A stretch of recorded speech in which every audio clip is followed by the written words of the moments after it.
এইখিনি টেঙেচি শাক দেখিছেনে? আজি ৰাতিপুৱা টাবখিনি চাফা কৰি থাকোঁতে তাতে পালোঁ আৰু টেঙেচি শাকখিনি দেখি আচলতে ৰ'বই নোৱাৰিলোঁ, উঠাই লৈ আনিলোঁ। আৰু ঘৰটো যিহেতুকে অলপ মাছ অনাই আছিল, ভাবিলোঁ আজি টেঙেচি শাকৰ লগতে মাছৰ আঞ্জা বনাই দিওঁ। আৰু সেয়ে টেঙেচি শাকখিনি উঠাই আনি মই খুব ভাল কৰি তাৰ শিপাবিলাক ছিঙি ল'লোঁ আৰু খুব ভাল কৰি এতিয়া মই এটা চচত কৰি অলপ পানী দি এইখিনি বইল কৰি লৈছোঁ ধুই পেলাই। আৰু দেখিলোঁ মধুসোলেং শাকো অকণমান আছিলে, এইখিনি ছিঙি আনিলোঁ। মধুসোলেংখিনি আচলতে খুব ধুনীয়াকৈ নতুন নতুন পাত ওলাইছে আৰু মই আনি খুব ভাল কৰি ধুই এইখিনিও চাফা কৰি ল'লোঁ। আৰু এতিয়া কেৰাহীখন গৰম কৰি তাতে মই অকণমান পাঁচফোৰণ দি পাতখিনি আচলতে মই কাটা নাই, ইমান কোমলীয়া এনেকৈয়ে দি দিলোঁ আৰু খুব ধুনীয়াকৈ গলি গ'ল পাতখিনি দেখিছেনে?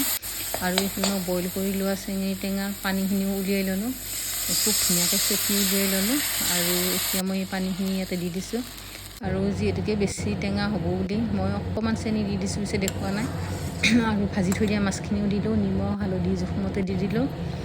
আৰু এতিয়া দুটা কেঁচা জলকীয়াও ফালি দিলোঁ আৰু ভাজি থৈ দিয়া মাছখিনিও দি দিলোঁ। এতিয়া খুব ধুনীয়াকৈ উতলি আছে আৰু টেঙা আঞ্জাখন আচলতে অলপ উতলিলে খাব ভাল লাগে। আৰু এতিয়া মোৰ টেঙা আঞ্জাখন হৈয়ে গ'ল। এনেকৈ বাৰু চেঙেৰী টেঙাৰ লগত মাছৰ আঞ্জাখন খাই ভাল পায়নে জনাবচোন।